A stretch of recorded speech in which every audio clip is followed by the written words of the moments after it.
So I know as a guy, when I played basketball and I was, Mm-hmm. and let's say it was, because we talk a lot of junk Right. on the basketball court, Uh-huh. football too, but they really talk junk on basketball. And you're losing, and the person who's beating you is talking junk. Mm-hmm. You do this thing that really doesn't make sense when you're losing and you're being outplayed. And what's that? You start to talk big as if you're about to have a comeback. Mm-hmm. So I'm playing one on one with someone. Let's say the score is 15-5. I'm getting smoked. I'm like, you know what? And then I'll just start really lying, but I'll start boasting. I was just letting you get ahead because I'm about to show you Okay, how yeah. dope I am. You about to see nothing but basket. I'm about to Mm-hmm. get on fire, and I'm talking junk because what I know inside is I'm feeling defeated, Mm-hmm. but I don't want. So I Yeah. start to pump myself up as if I can have a comeback.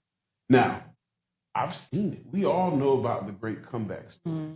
I mean, how many times have you seen in the Super Bowl and there's a Right. team coming in halftime 30-0, and then all of a sudden, whatever reason, they didn't give up. They get hopeful after the Mm-hmm. coach gives them the speech of a lifetime or whatever may happen, and then there's the comeback.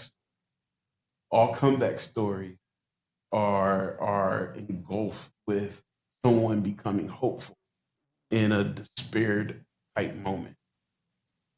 Okay. And so it had me thinking about the power of hope. Why is hope so powerful? And so, kind of as we go into this conversation, I want to kind of ask for you, and I'll also answer it too. Mm-hmm. Have you ever been in a situation where it just didn't seem possible to come out the way the outcome to come out you want to, and it get turned around? And did hope play a part of it?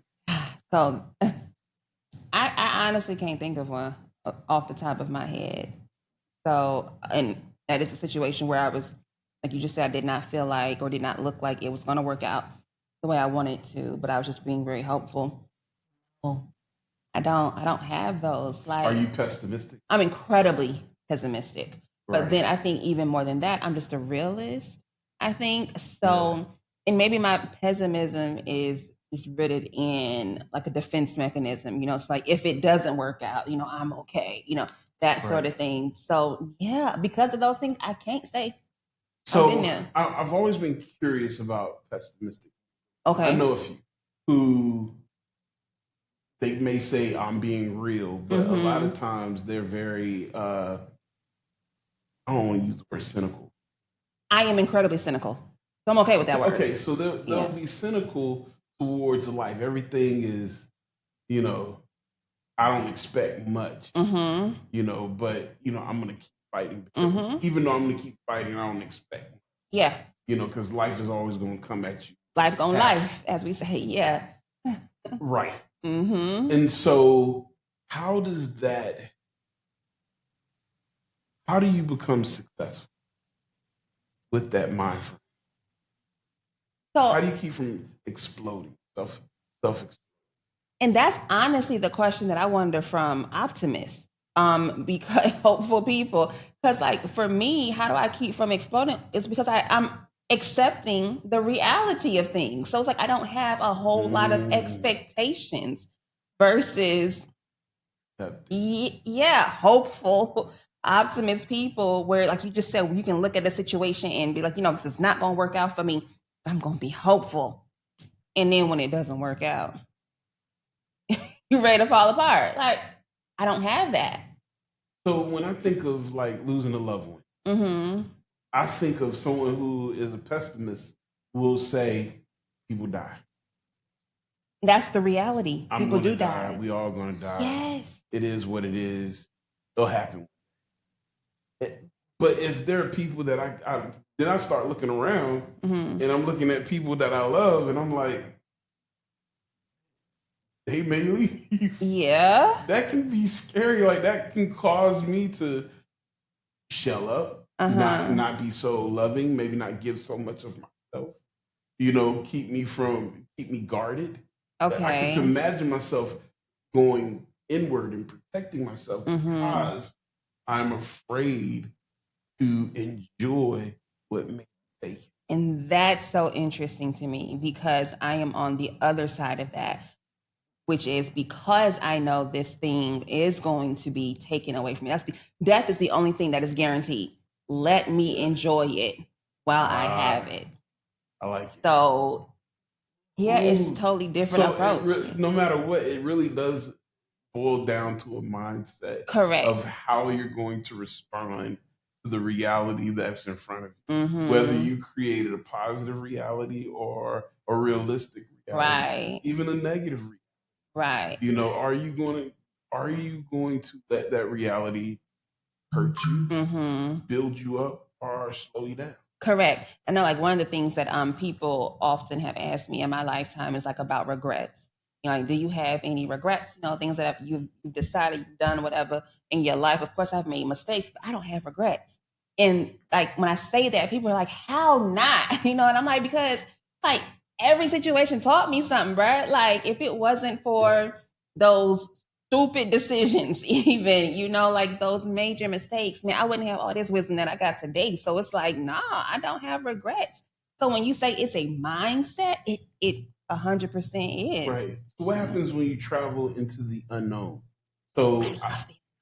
you do see the I unknown love is it. scary. Like I want to, it's scary, but I'm still curious Uh enough huh. to want to do it. So, for example, if I start a business, Mm that's the unknown. hmm. Mm hmm. Now it's unknown, so I'm coming in very cautious, but I'm excited as well Mm. because there's a reward. The reward, I think, maybe that's the difference. The reward is driving for, oh man, Mm. I'm going to be able to create something. And it's not always Yeah. financial rewards, it's not Uh always huh. monetary, but just the reward of, man, you created something, you contributed to society, Uh you huh. did this, you did that. People appreciated, people were healed because of you. Those things motivate me more than the experience itself. And I'm the experience. That's my motivation. Mm, Experiencing all that this right. thing is like amazing for me. Right. And Yeah. so a lot of times I avoid situations because of the experience I Mm-hmm. know is going to take. It is only majority of the time for me. What motivates me is the response, the reward, the positivity, what Mm-hmm. can come from this experience. Mm-hmm. And so if I can stay focused on that, which for me is why hope sounds so Yeah. inviting, Right. to be Right. hopeful, to be optimistic, Mm-hmm. because it allows me to focus on what motivates me, which is the end results, Mm-hmm. not the process. Yes. My best friend is just like you. And it's also quite interesting that you're both Aries, you know, and just like you. So he has not been in a relationship, I mean, like almost 10 years, a decade or whatever, but Wow. he refuses to get into a relationship because he's like, I see all of these failed relationships out here. Everybody's getting a divorce. Yeah. Women always talking about men always talking about women. So if I can't guarantee that I'm going to have the relationship, the outcome, the result that I want, that I deserve, then why do it? Right. Why, bruh? Where I'm Right. like, well, it's an experience, a learning experience. You know, you're gonna grow, you're gonna this, and he's like, no. I don't want to go through Mm-mm. unnecessary And that's pain. what he says. But I'm like, well, how you know it's gonna be pain? He's like, I don't, and that's the problem. Because I don't know. So I see, man, you've done a good job letting me see the beauty in being a pessimist. I didn't think you was gonna do that. I didn't think you Dang, was that gonna. quickly? Not really. You didn't We give just me a got chance. here. You got me already on your side. Oh man, there's beauty. There is so much beauty in that. Yes. I was reading this article though, Uh-huh. when I was talking about the power of positivity or the power of hope. And the article was talking about some of the things that hope does. And the first thing it mentioned is hope is one of those emotions that is reactive. It requires a negative stimuli or some type of conflict in order to be ignited. It's not like love and all these other emotions that are just designed to just show up, but it actually comes out when there's a problem so that you can overcome it. You have the energy, the focus to overcome it. And I resonated with that because, you know, we can find ourselves in situations that feels hopeless, out of your control, powerless. I don't know if you've ever had your house broken into or something stolen from you or a violation of some kind. Man, that is the most vulnerable position to come in, especially when you don't know who it is. Right. I remember I had my car broken into and they stole my engagement ring. Oh man. So I bought my wife when I proposed. I bought her an engagement and it was broken into two parts. It was the engagement ring and the wedding band. They stole the wedding band. Okay. Not the engagement. So when I proposed to her with the engagement part, but I kept the wedding band. And it was a two set so that you can just add it and they connect together. Dummy. Okay. Don't get on me out there. I know I shouldn't have. But I had stored the wedding band in my console. Okay. In my car at the time. In my car at the time. It just right after we proposed, and I didn't have a chance to go put it back in. I did, but I didn't. I was, you know, just on cloud nine. Right. You know, I'm getting married, you know. And I remember hanging out at my then fiance's house, and it was getting late. And we were leaving. It was probably maybe 11, 12 o'clock at night. And I'm getting towards my car, and I could see the car door ajar. I'm like, man, was I in a restaurant? Door ajar? And when I looked in there, all my stuff is like, all the little change I had. I had a little, you know, glasses, little area. I had some nice little Oakleys. So my Oakleys, all my paperwork was all ruffled everywhere. I went, man, I hope they take that $3 worth of change. You know, I wasn't mad at all until it hit me. The ring. Yeah. The ring. And I looked and it was gone. And I felt despair. I'm like, is this a sign? Am I supposed to get married? Yeah. You know, why? You know, God, I'm just mad. I mean, for like 3 weeks, I went to every pawn shop looking for this particular ring, hoping someone pawned it or whatever it may be. And it felt hope. It wasn't until I said, what I said to myself, something like, the ring doesn't matter. I still have, you know, my wife's love, and I can get another ring. Right. And that was what helped me get over it. But is that not the reality? Is it not? Like, how is it not? Because it wasn't like I could just go buy another ring right then. Yeah, I was young. I was, you know, but the hope was I will get a ring. I got you. But I was speaking it into fruition. It wasn't naturally there. If I had looked at my bank account, it would have been like, you know, matter of fact, my depression came from my reality. And that's real. My depression came from my reality. The reality was I ain't had 2 nickels to rub together. I spent all the money I had to buy this ring. Right. You know, and that took so long to get it, so long to pay it off. You know, now I finally have it, and then I lose it, and then I'm looking at my account like, I can't replace that. Of course not. But what I'm saying is the reality is you got your woman, though. Like, that reality. That hit like, me. It finally hit me. And I can name several aspects of my life where there was a conflict I'm struggling with internally, and it was an optimistic type view that and allow me to move forward. Mm-hmm. something that wasn't present, not sure, but I know it could happen. And so I use that to motivate me to get out Right. of that situation. Right. Matter of fact, now I look at it as a superpower.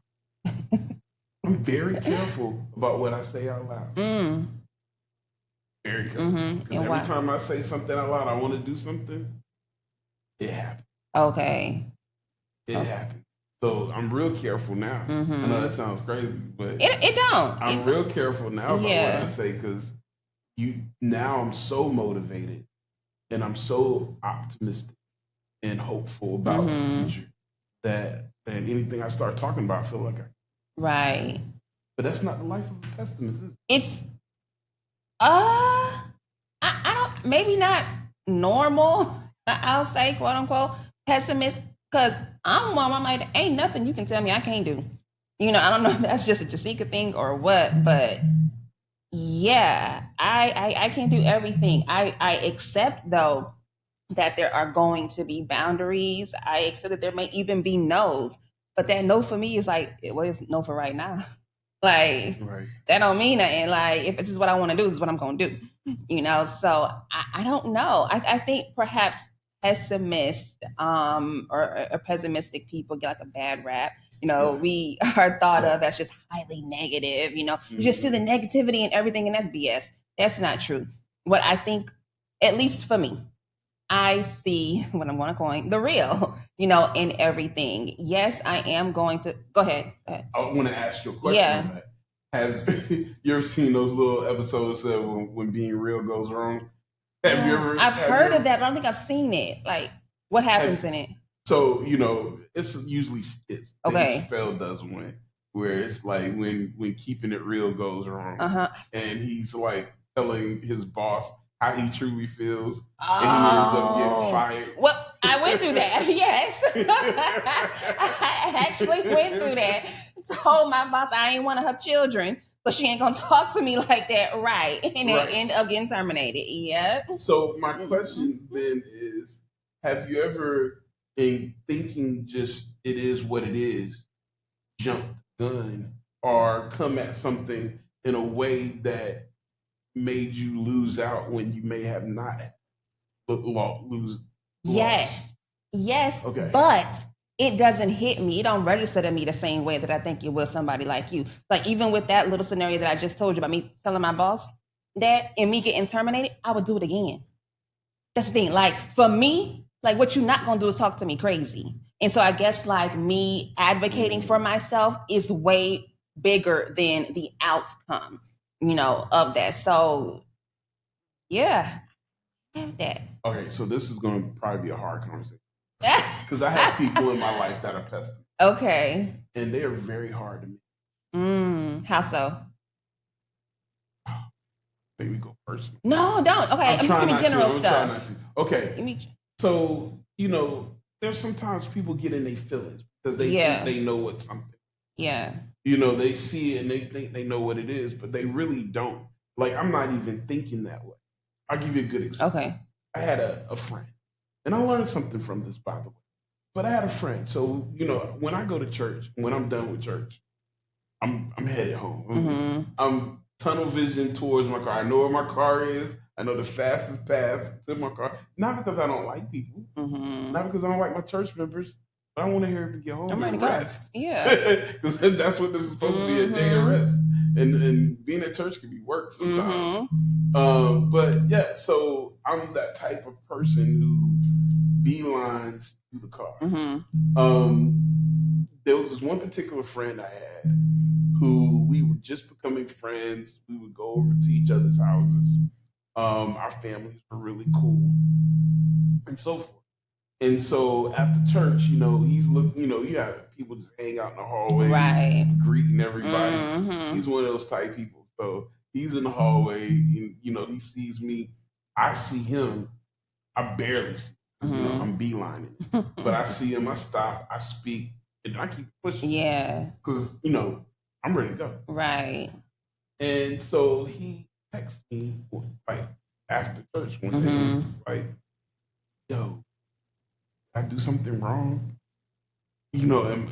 Oh my When God. is there a problem? You know, you didn't even speak to me or my family hardly Bruh. when you passed. And I'm thinking like the argument a woman would have with another, you Exactly. know, Right. like what are you talking about? So at first I Right. didn't take it seriously. And I was like, look, charge to the head, not the heart. Mm-hmm. And kept it pushing. Like I'm Mm-hmm. thinking like that should be sufficient. Nah, but that wasn't good enough on. No, next week Mm-hmm. again. But no, I was intentional. I Okay. spoke to everyone. And, you know, I kikied and laughed for a Mm-hmm. second. But I wanted to get to my car. I wanted Yeah. to get home. Yeah. You know, come to the house. You know, if you want to speak to me that bad, Right. come to the house. My door is open. Mm-hmm. You know, you can always come. We always got food.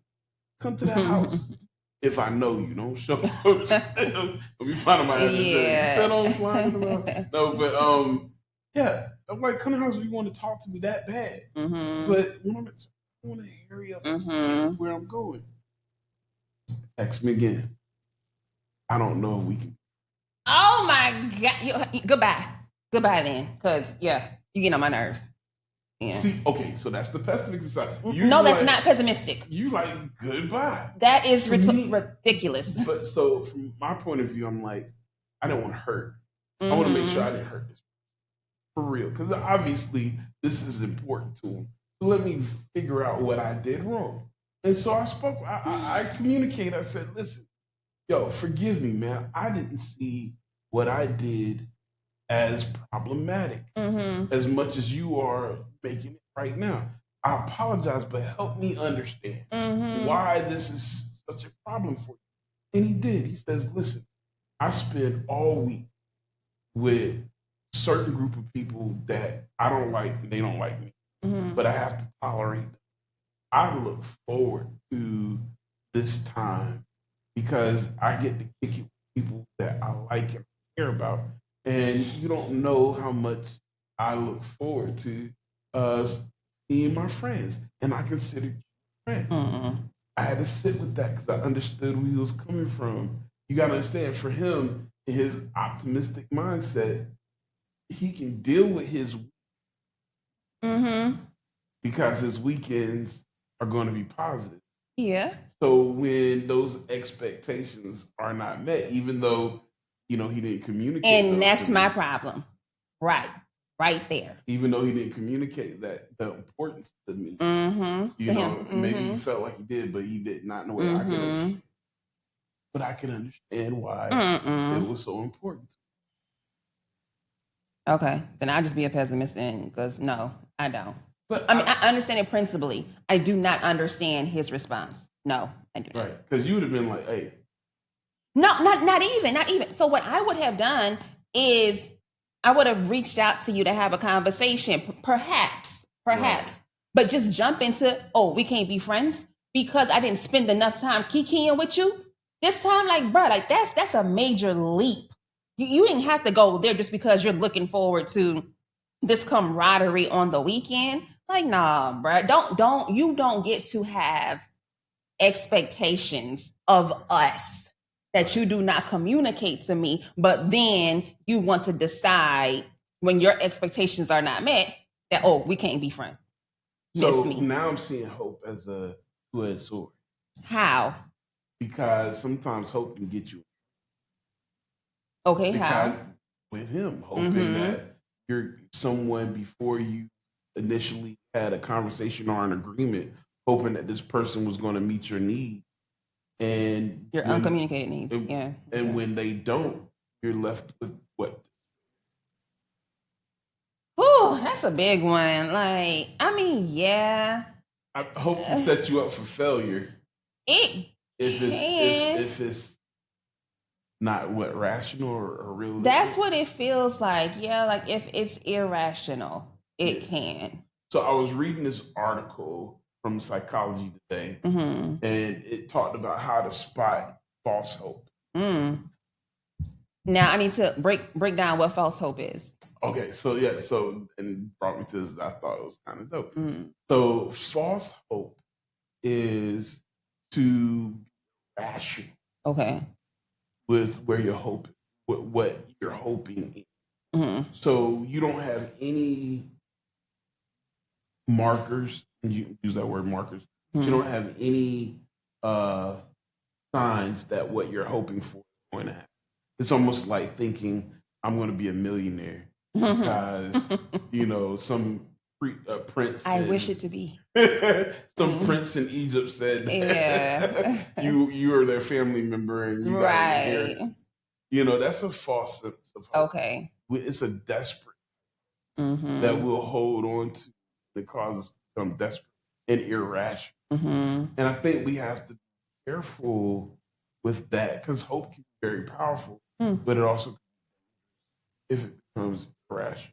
Okay. So then how do we spot it? The false hope. So, in reading the article, I like some of the things that they were saying, but one of the ways we can spot a irrational type hope is if there's nothing based. Okay. So, for example, if going back to playing that basketball Mm-hmm. game, if this guy is scoring at will, taking every basket, and is just overplaying, Mm-hmm. there's nothing to base that I'm about to come back and just dominate It's not. you. Yeah. There's nothing to base it on. Yeah. Like, what are you basing this on? Are you basing this on the fact that you have some skill that you haven't tapped into? No, Right. because you've tapped into every bit of energy Yeah. that you have. And so I think we do got to be careful not to give ourselves false.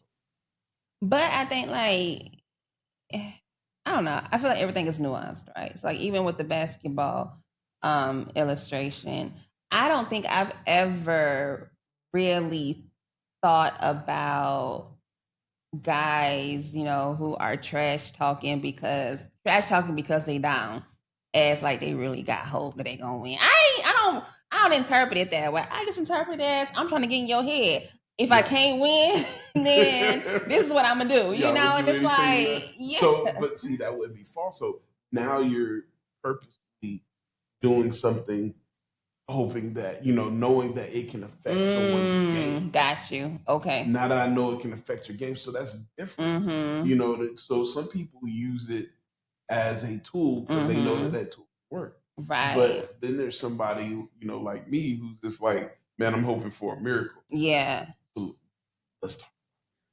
Okay. Isn't that kind of hope? Can that be a false hope? Oh, yes. Miracles would absolutely be categorized as I'm gonna false fight hope you. according to that definition. So let me fight you on this one. So let's say you got a family member who's ill, Mm-hmm. and you're spiritual, whatever, and then you're like, God, I know you. Mm-hmm. Is that an irrational? It is. Based on your definition, it is. Like you can't separate that. It is an irrational hope. But I think the thing about religion, which is different from hope, isn't that faith? Because faith is based on really kind of irrational, Faith is unseen, kind of like hope. intangible, Yeah. things. On the things hoped for. Right. Things unseen. Right. That's exactly what faith is. Mm-hmm. But counting on a source bigger than Mm-hmm. to accomplish the goal. So I think the difference between faith and our hope is hope you're hoping in yourself or something realistic around you. Mm-hmm. Whereas faith is like you're hoping for God and source that's bigger than you to Right. step in. And I'm one of those people. I'll Mm-hmm. swear by that God can come in and do the impossible. Mm-hmm. I've seen it. Mm-hmm. Yeah. I've seen it. I know I have a recent situation right now. Mm-hmm. A family member who is diagnosed and it was bad. It looked bad. Mm-hmm. I'm telling you, went to a Wow. and when they took a second look, all of a sudden it don't look so bad. Yeah. Like, I mean, it went from dramatic to, we can't. Right. That isn't, I've seen that enough to know that that's not. Mm-hmm. So what do you do with that? I believe that you have to learn to separate it. That is not hope. That's faith. Okay. And yeah, because I mean, like hope. So say that thing about faith. What you said, it's the something of things hoped for. Yeah. It's Hope the the things hoped for and the evidence of things not seen. okay. So what was it? Is it the substance? I'm trying to go back to my Bible days. Like, is it the I think it's substance the of something of things things hoped for, evidence of of the things things not seen. not seen? So the substance of things hoped for. So hope, I guess it's an intersection there, obviously, between hope and faith. It's interconnected, but I couldn't just say that was a hopeful situation. That was a faithful situation. Yeah, You it's believed. something. The hope is in. It's for example. This would be a good example, I guess. So I'm playing basketball with somebody, right, and I'm losing. Mm-hmm. We're playing a game of 21, and they got 15 to my 3, Mm-hmm. and I'm like, okay, substitution.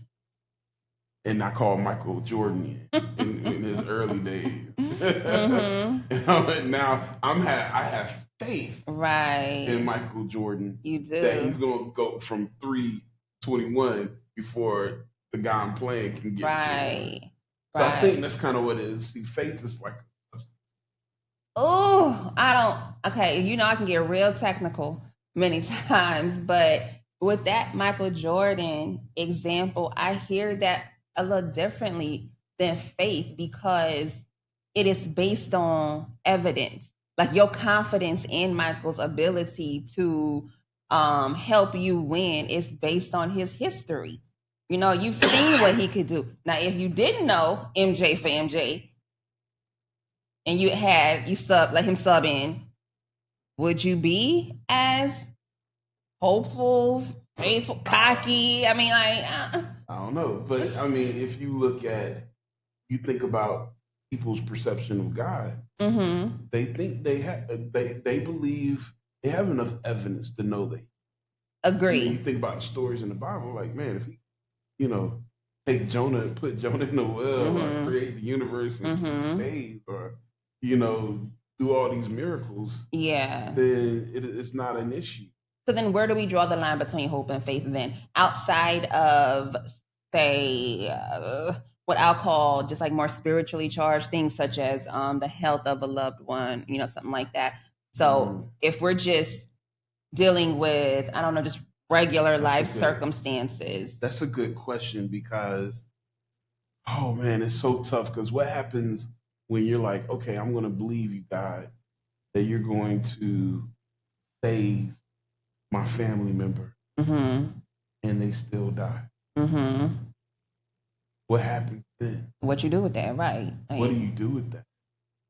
And that to me is kind of the scary question that I think we don't address, or we shy away from, because what happens when your faith lets you? Right. And then why am I looked at as a bad guy when I'm like, well, he may or he may not save him. It's going to be what it's going to be. See, do you have a better relationship saying, hey, I believe in God, but God is, he can do whatever he wants. He can save my family member, or he can keep, just because I want him to save, doesn't necessarily mean he's going to be saved. Yes. And I bet you your prayer is different. Your prayer may be, hey God, if it's your will, I would love that if it's your will thing. I would love to have my family members still around. But I understand if it's not. Right. Help me. What is it? Help me to deal with that. Help me to understand it. Help me to get through it. Give me comfort and peace about, the decision. Help me to focus more on maybe the things that are important to do with this loved one right now than maybe putting all of my energy and focus into this hope, for something in the future. Help me to realize that there are things that I shouldn't ignore presently. Help me to stay present. That's probably the best way I can just summarize. So I'm not gonna lie, we were keeping score right now. I think pessimistic is winning. Pessimistics, you guys are winning in this argument. I'm trying. Hey, us optimists, I'm trying to win it, but I'm getting thrown some loops. I'm just saying, some to it. So in this article, I'm gonna list some of the benefits of hope. Okay. All right. So here are like their top 5. Mm. It can set and help you achieve goals. I can see that. All right. I can. It can cause people to see things in a positive light. And why need to see that? It can keep you focused on the present. Oh, I'm gonna need more help with that one, but go ahead. Okay. All right. It can help you become more self-reflective and confident. I'm gonna need help with that one too. And this is kind of like a double one. It says keep a positive outlook. Mm-hmm. Yeah. So those things. So let's go back to the two you said when you keep you present, increase your confidence. Be self-reflective and confident. Yeah, I don't see that one. I see it because once again, as an optimist, if I don't have hope, I'm in despair, and I'm going to most likely give up. Just be honest with you, I'm more likely to give up. But if I have hope, I'll come in confident. So, for example, because I've had this happen to me, I know that someone is accusing me of something I did. And, now I see this uphill battle of trying to prove myself because it's always guilty until proven right, innocent. always. It is, I don't care what they say about innocent until proven guilty. No, it is. Not for us. In my head, it is guilty until proven innocent. So anyone can say anything about me, and now all of a sudden I gotta prove my innocence. I have to prove my innocence. And so if I don't have hope in those moments, I'm more timid. I'm not timid. I'm less hopeful. I don't feel the outcome is going to be in my favor. Yeah. So I don't have confidence. I lack confidence when I go in thinking that this is going to turn out bad. So what's so interesting to me in my hearing, in my processing, when I hear you say that is, why does it have to be one extreme or the other? Like I don't get that because I don't operate that way. But because even if I don't have hope in the context in which we're talking about it, I'm still incredibly confident. I'm still going to show up 100%. I'm still going to do me. Whatever happens, happens. Like it doesn't. I don't know. Like it don't tear me down like that. So where I feel like the word you use, despair. I'm like, it can go either way. Like 50-50. It's literally either way. So like, why does it have to go from one extreme to the next for you? Because I have a vivid imagination. My imagination, the way I operate, the way I move forward in the future or in the present towards the future is through my imagination.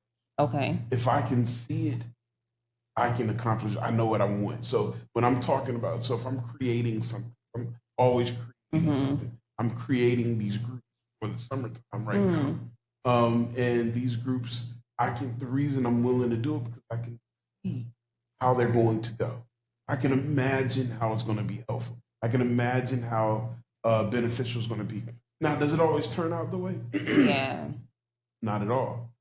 There's a lot of times where it doesn't. Most of the time, it doesn't turn out the way I want. But if it turn out at least 50% the way I was thinking of, to me, that's success. Yeah, that's a win. But I operate off of my imagination. My imagination causes me to operate. So that's why it's so important.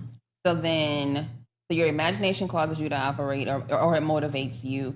And so then, are you saying that when it comes to hope, well, I guess it would be despair. That I don't know, like if you're not in an imaginative state, then yeah, you just feel hopeless. So right? yeah, Then okay. and I don't feel that often Mm-hmm. because I kind of stay in that creative state of mind. But I think if I got there, I may experience depression. Mm-hmm. How so? Okay, I understand how a optimist could experience depression, Mm-hmm. but from how you're explaining pessimism, how would you experience Yeah, depression? now let's be very clear. Have I am you describing Jesika. Jesika the true? pessimist. I think I am a little different than pessimist, but yeah. Have you ever Mm-hmm. experienced I depression? have.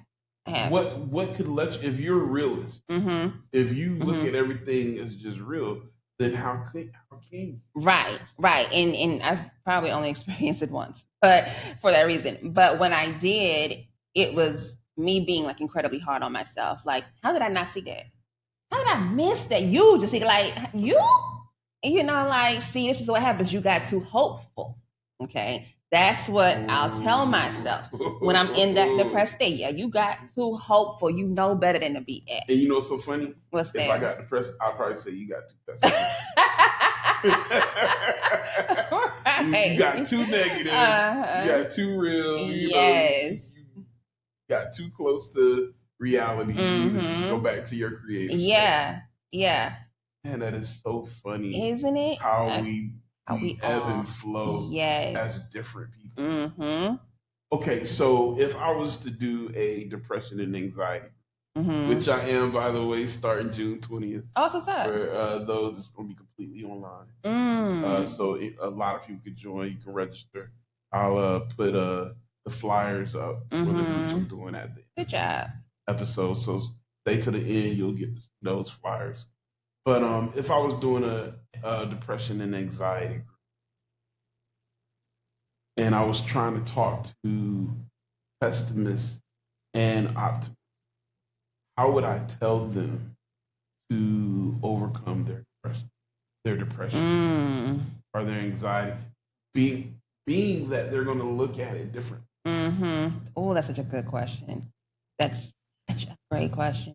Because what I'm challenged with right now is, would you even for real have many pessimists? Like who are in this the depression and anxiety group?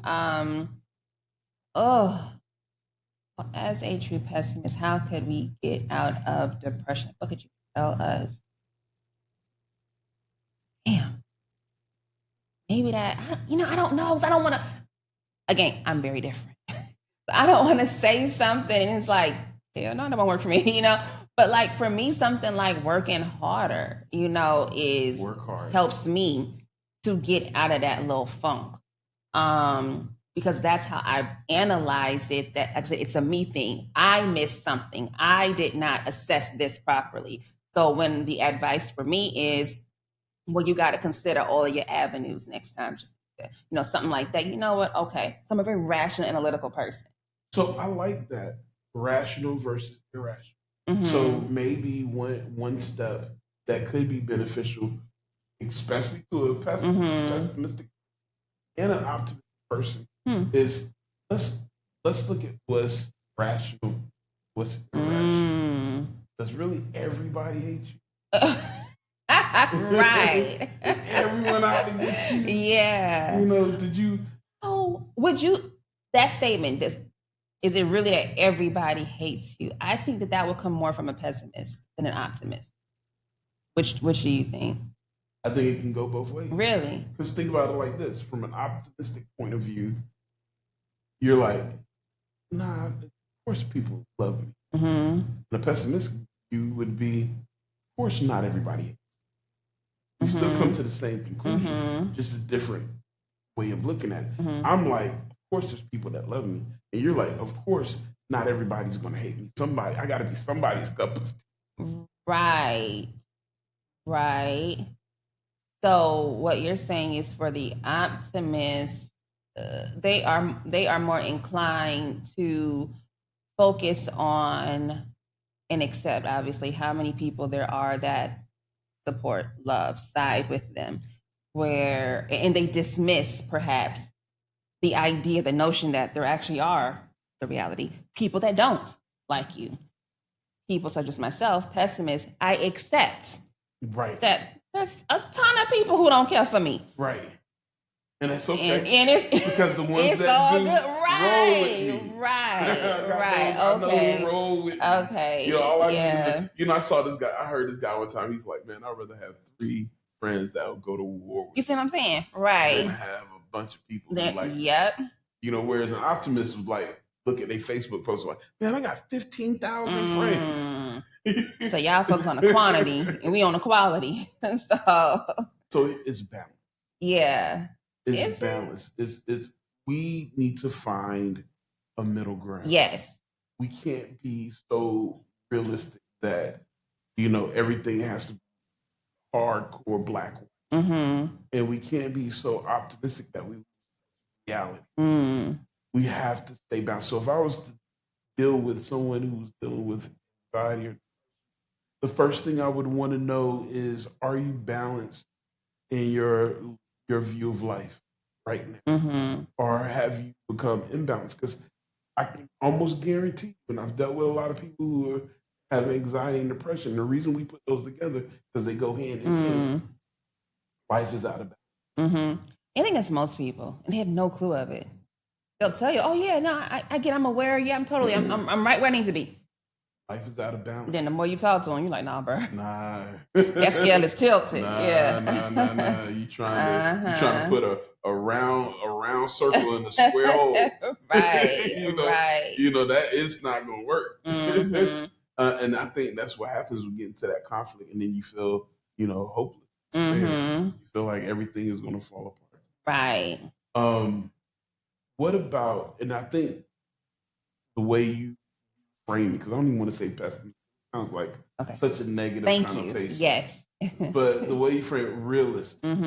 Your realistic view also kind of gives you an advantage of being able to get to the point.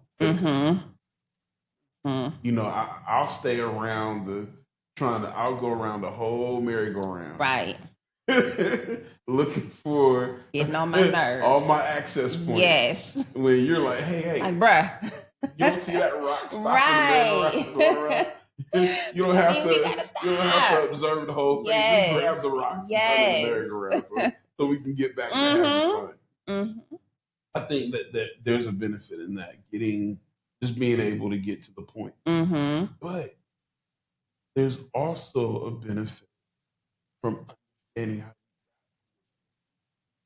But I think we do. Realists do. We understand that much quicker, it seems. Do you? Yeah. I think you may see the problem. But maybe not the reason for the problem. When I come across, and here's what I'm saying. So let's say I'm trying to think of something. Let's say the car runs out of gas, right? You may say, okay, I need to go fill up. So I'm out of gas, I need to go fill up. Whereas, someone may need to say, okay, how do I keep myself from having this experience?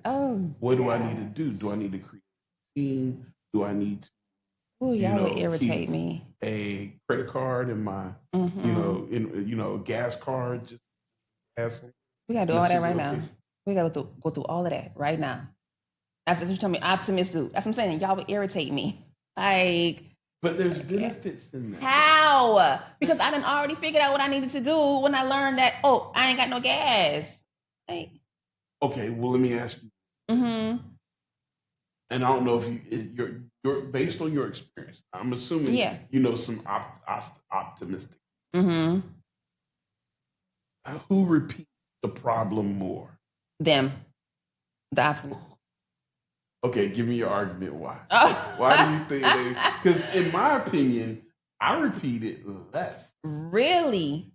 So people who don't have foresight, don't seem to just only focus on let's get it done and let's keep it pushing,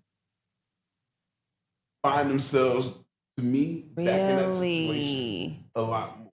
It's familiar. Whereas I can learn from it one time, put certain things in place. Right. I don't ever have to deal with it again. Right. Okay, so maybe that's, I don't know, maybe I'm not a pessimist, or I don't know. I mean, maybe I'm just trying to look, because you already, educated me a couple of times in this episode. So, like, how do you feel that you're less likely, or someone who's a realist is less likely to experience a problem over and over again versus someone, let's say, that's Yes. So for me, I would say that because once I identify that this is the problem, like I said, I quickly come to, okay, how I even got to this problem. And I think because there's not a whole lot of what I'm going to say, feelings involved. And I think that comes from being a realist. It ain't about your feelings. There's not a whole bunch that I have to filter through to get to this solution and to stop repeating it. Whereas I feel that optimist, there's a whole lot of emotion, and feeling tied to the journey and the result that they have to settle before they can, yeah. Because I have to get my emotions. Mm-hmm. My biggest battle on anything that I try to accomplish is the emotion. That's all it is, bruh. That's my biggest. Because if I can get the emotional aspect of it in control, everything else, I know what to do. I'm a highly intelligent, right? Highly, but my emotions will trip me up, cause me to go against my best knowledge. Because I'm emotionally caught up with it. Yeah, and so I have to. Man, I might need to spend some time being a pessimist. That's what it sounded like right now. Like, yeah, my whole world would change, man. I'll probably take over the whole you world. would. You become a superhuman. I'm trying to tell you. I think I like feeling. I like feeling. Period. Wow. Yeah. I like feeling. I mean, am I wrong for that? Not at all. It's like feeling. I guess it's empowering. That's wild to me. I like feeling. I like hearing other people. Oh. It can be draining. Don't get me wrong. Oh my gosh, yes. It can be draining, but it's so connected to feel what another person feels, especially when they're good. I love walking in a room with a bunch of positive. I love being. Man, I'm about to admit stuff that I've never admitted. I love being. My best element is center of attention in a room of people who want to hear. Like the energy. It's man, it's intoxicating. It is intoxicating to be in the front of a group of people who want to hear what you have to say. You got their full undivided attention, and you're rocking. Yeah. Yeah, I don't have that. Oh man, that to me is like better than drugs. Like that is. Let's hope so. I do not like being in the center of attention. I don't. I'm a background character all day. Right. So maybe the key here is need it all. We need people to be absolutely and allow people. That word to be different. Allow. Yes. Allowing. So if someone's affecting your environment because they're different, recognize this for them to. Yeah, that's step one.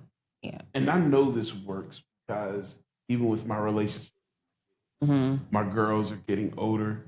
One of them's dating now. Oh.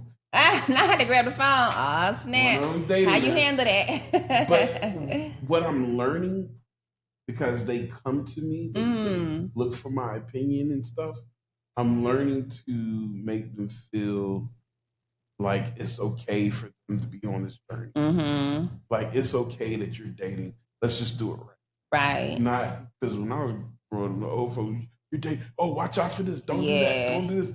Y'all can't hold hands. And so I can't talk to them. Everything I had to do had to be in the dark. Away from them. Right. But I'm letting my daughter know, like, hey, yeah, it's okay.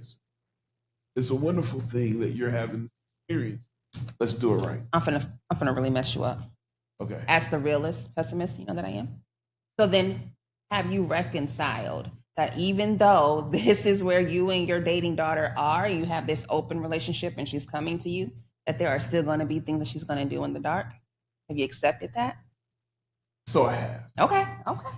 To the point that I told my wife we need to sit my daughter down and we need to talk about things that I might not agree with, but I know she needs to know.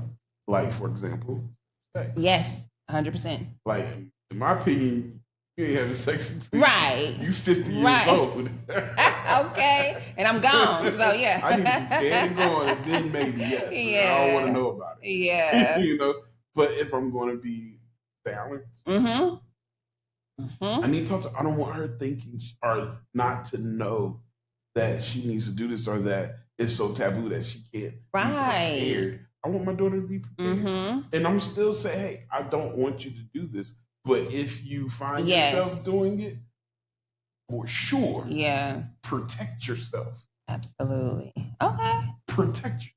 So you may not be as imbalanced. Okay. Yeah, I am a counselor. I have to do this by trade. So I have to, what we call that, there's a self-evaluation. There's a word for it. Okay. But yeah, I have to look inward. I got to look at myself sometimes. I got to psychoanalyze myself for sure. Okay, good. But yeah, so I think we have to find the balance and look at both sides. That's why I think it's important, especially for suffer with depression, anxiety, to have confidence or people that can help them see both sides of the fence. So if I'm a pessimist, I need to have optimistic friends. And if I'm optimistic, I need Jesika. Yeah, absolutely. Yeah. Like my best friend, when I tell you I go to him about everything, and he is always what I say dropping gems on me because we're just totally different. So they're, like little on opposite ends of the spectrum. And where I will see something just as clear as day to me, and I think ain't nothing you could tell me, additional to what I done already assessed. Here he come. And I'm like, bruh, man, you're right. I hadn't even considered that. That's great insight. So we all need each other. So then hope, going back to the power of hope, not as powerful as I was hoping it would be. Sorry. but the hope is that we can be balanced. That's a good hope. I don't believe we'll realize it, but it's a good hope. Yeah, let's learn to look at reality, but us also learn and learn from our mistakes and not let our mistakes keep us stuck. Those mistakes. How do you teach balance? I think first we have to get our expectations, because I think sometimes we have such high expectations for what we want out of life that we can't see that we're human. Sometimes you're thinking like, oh man, I'm supposed to be perfect. Right. I'm supposed to look good at all times. I'm never supposed to make a mistake. Everybody's judging me. And the reality is we're all human. Yeah. Yes, you should try to do your best, but realize that there's going to be times you're going to learn, you're going to make mistakes. Yeah. And that is okay. Yeah. And that your best is going to look different from somebody else's best. That is still your best. So you good. Right. Yeah. But in a society though, where it's like everything is so polarized, like every single layer that we exist in is polarized. Yeah. So it's like, as a man, I'm sure that you've counseled men who may feel like they're not man enough because of some polarized, category of what it is to be a man. Right. And so it's like, well, how do you teach balance when everything is imbalanced? You know? Yeah, like if I'm not the strongest or if I'm not the finest. Yeah. Then or even something simple as, what if I like to cook? Society tells me, that's for the woman, but I enjoy it. Am I less than a man? Right. Yeah. And so I saw in this article, there was another article talking about for the next psychology debate is about your quirks or your superpower. I totally agree. Your quirks are your superpower. They are mine. And we have to. We're unique. We're special. We have certain talents that other people don't have. We have a fingerprint that's different than anyone else. And we bring things to the table that people may sometimes not even understand, but is needed and it's necessary. And so we have to give ourselves grace enough to know that, hey, not everybody may understand what we bring to the table, but once we figure it out, it's going to be something that is going to be needed, and we're going to be. And so I think in wrapping this kind of conversation up, and I'm really talking to the people out there who may be experiencing despair, who may be experiencing anxiety, who's worried about the future and worried about whether or not they're going to be successful. I think it's really hard that life. And now here's why. Because we were meant to learn. So there's got to be grace given to us because we have to learn from our mistakes. So there's more grace than there is. I think we do a lot of self-inflicted We do. punishment. And so we get scared thinking that every move is going to be could be our last or whatever. But I want you to know that it's really hard to fail at life. It is. You have to be almost intentional to fail at it. Yeah. Just be willing to learn, willing to grow, willing to be balanced. Look at the reality, but also look at the possibility. Have hope, but also be rational. And that's my encouragement to anyone that is struggling. Like, yes, you may be in a tough situation. You may have lost someone that you care about. You may have made a mistake that is going to cost you. But there have been people before you who have been in the same situation and has overcome. I know someone who lost his wealth 3 or 4 times and was able to get it back over and over again because they didn't give up. They learned from their mistakes and then they kept going on pursuing what it was that they wanted to do. So you have a whole life ahead of you, and though you may not have it right second, any moment it can change and it can turn out the way you wanted it to be. We learn from our mistakes. So don't give up. Right. Stay balanced. Stay balanced. What would you say to someone who may be struggling with depression? Gosh, really kind of like a piggyback off of that last thing that you said, which is like, you know, people have always made mistakes. That there's nobody that has walked this earth, you know, that has not made a mistake, that has not made a misstep. But if you continue to press on, as the old people used to say back in the day, you know, just keep living. You know, that living, that life gives you time to see something different, or it gives you time to have a different feeling about those things. You know, those mistakes that you made, and that could be the key to unlock you. But like, if we're dealing with some people who suffer from depression, who may be, you know, like suicidal and stuff like that, they tend to think that's the only way out. That's the only escape. Well, that's a guarantee that you're not going to see, you know, what's going to happen. So I would just say, just keep living. Just keep pressing. Yeah. Be patient. Ooh, patience. Give yourself grace. Be patient. Because, you know, sometimes we live in this microwavable world. Real talk. Where everything's supposed to happen right now. Yeah. But just be patient. Sometimes it takes things a moment to manifest. Yeah, that's the reality. It takes time. Yeah. If you put in the work, trust the process. If you put in the work, trust the process.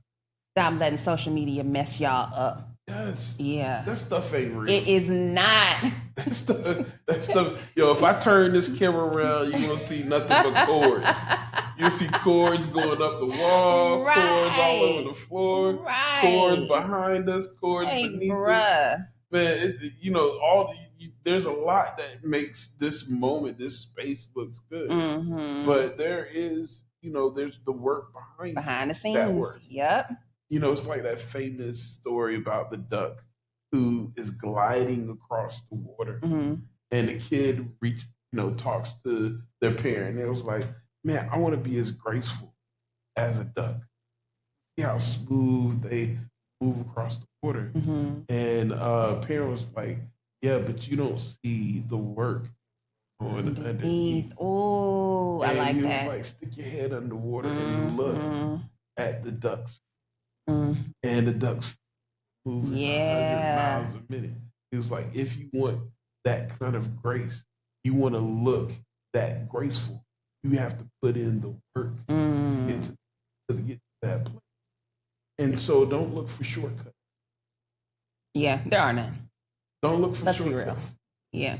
Get through the process. Let yourself get through the process the right way.